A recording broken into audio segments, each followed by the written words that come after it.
Hey everyone, welcome back to another edition of the Dental Trade Alliance podcast brought to you by the Dental Trade Alliance. My name is Kevin Henry. I'm honored to be the host of this podcast as well as honored to be the editor in chief for drbicuspid.com. And today, so glad to welcome to the program Jay Millikin from Fluent. Hey Jay, how are you today? I'm well, Kevin. Good morning. How are you? I'm doing great. Glad we get a few minutes to catch up. Hey, you and I have worked together in the past. I know all about you, but our audience may not. So I want to make sure you take a moment to introduce yourself as well as let them know what Fluent is. Absolutely. First of all, just want to, thank you again for this opportunity to talk with folks and share a little bit about Fluent and what's going on in the market. Also, thank the DTA for the same and really the value that they've added for us since 8 or 9 years ago when we really started out in this market. They were a principal partner in helping us kind of get exposure and engagement in the market and continue to be a partner. So we'll be doing webinars and a webinar again in October, probably the 23rd or 24th. I don't have the exact date yet, but over the next week or two, you'll see the marketing from both the DTA and us. Super important partner for us. That membership is key to us being successful in this market and getting access to the clients and the rest of the folks that are out there. So myself, I'm Senior VP of Sales for Fluent's what we call supplier division, which is focused on manufacturers, distributors, and other dental marketers. Um, what we do for them is help them optimize the information they have and connect it all together so they can get more complete, current, and precise views of customer, prospect, and market activity. After that, then we help them enrich their data with insights that we provide, and that enrichment is intended to be actionable insights to help them reach specific business objectives like optimizing territories, measuring performance, targeting and segmentation, planning for next year, all of the things that I think many of them have heard about from us before. Speaking of insights, I know that you have taken a sneak peek into some of the data that is going to be released from Fluent. And I'm curious, let's just talk 30,000 foot view. Is there one or two things in there that stood out to you think might be of interest to our audience? And I'm just going to kind of give you the floor because I'm interested to hear these things as well. Absolutely. Good. Thank you. Yes, we publish biannually a report called the Dental Market Watch. It is both a historical trend report as well as future forecasts looking forward as much as 12 months on about a dozen procedure categories, which are generally going to correlate with different product and equipment categories, sometimes more directly than others, of course. That was published actually, it went out Friday. So, we've had a few days to spend with it as a high level summary. What's going on in the market right now for US commercially insured marketplace is the patient traffic has been essentially flat over the last couple of years. It's going up a little bit, but not significantly. That said, the practices are still growing. Overall, obviously, some are and some aren't, with 180 some thousand of them out there. The way they're growing is they're providing more treatments per patient, not necessarily in the same encounter, and they're also billing more dollars per patient or per procedure. So some of that is costs rising and reimbursements and allowed amounts continuing to move up slowly. That dollar rise is more about the procedure mix. So what we're seeing is versus pre-2020, we're getting patients being offered and provided different services beyond what we've seen in the past. And there's more emphasis with GPs doing more specialty work, et cetera, on higher cost procedures to boost profitability and margins, but also, hey, can I can I get you a additional sealant or something that's smaller dollar, but it helps us multiply the value of that chair hour as they look at it. So the practices are growing, which is good news for manufacturers and distributors.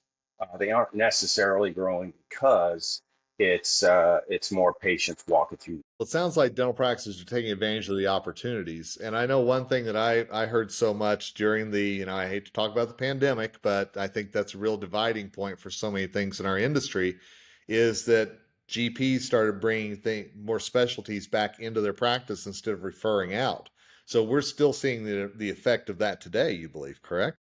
That trend's continuing. Every year we see more practices billing for things like implants is a good example, right? That's increased almost double in the last 7 or 8 years, right? And that's not because there's 10,000 more oral surgeons entering the market every year, right?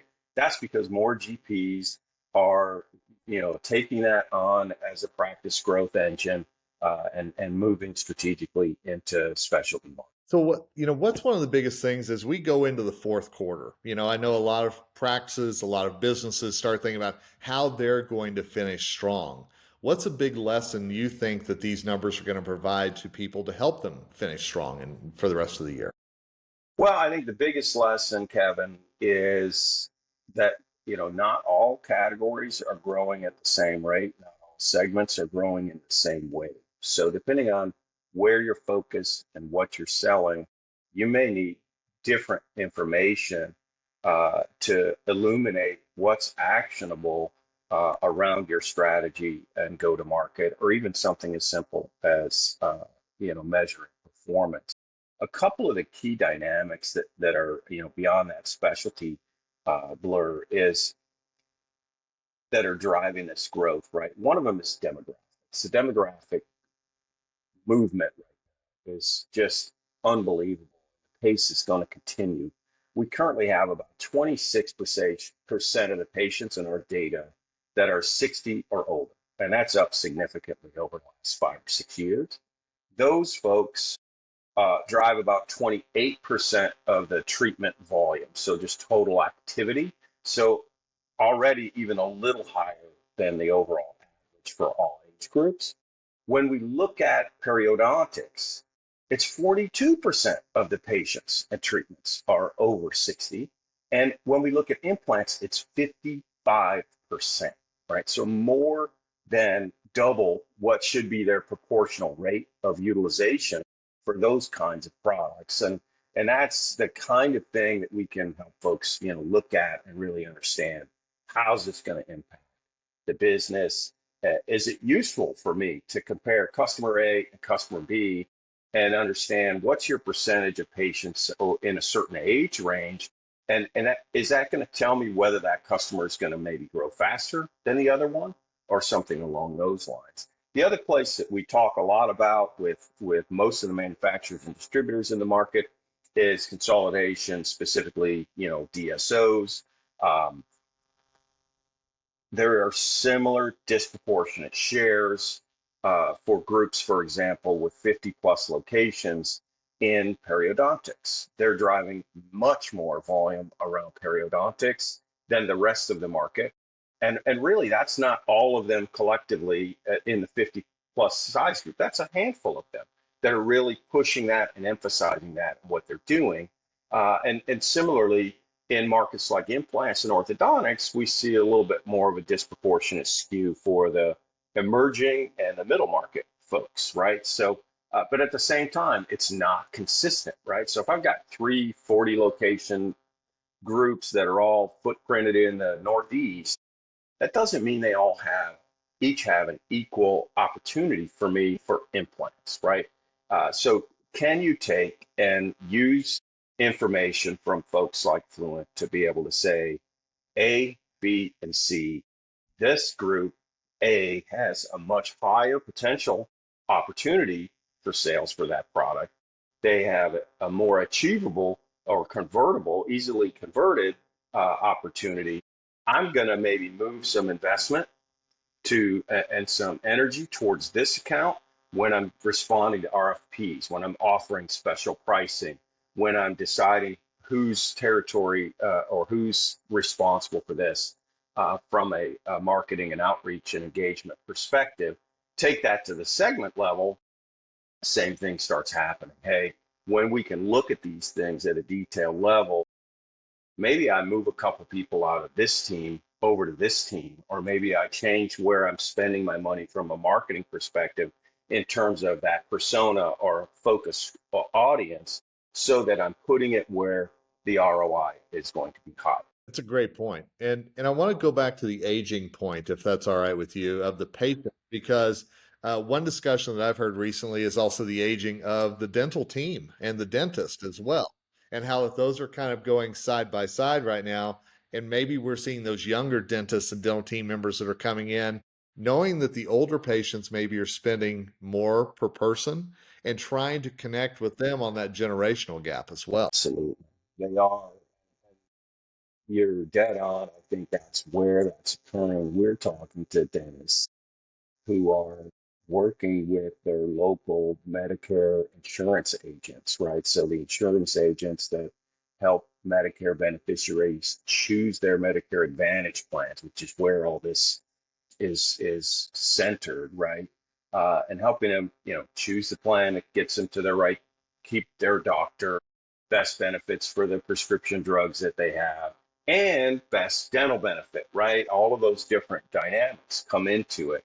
So we know and know of dental practices are actually cultivating relationships with those folks to make sure that they're talking with those seniors about, do you have implant coverage? Do you have denture coverage, whatever it is that is going to make sense. And that's what's driving the growth in virtually every category in the dental market right now from a utilization perspective are the folks over 60 years old. Jay, I know before we started the podcast, you and I were talking about how that now that we're touching on the fourth quarter, we know that it's also dental trade show season time and all the It places is. that you're going to be. But I know you and I will run into each other at the Dental Trade Alliance annual session as well. And I know that's an Absolutely. important time.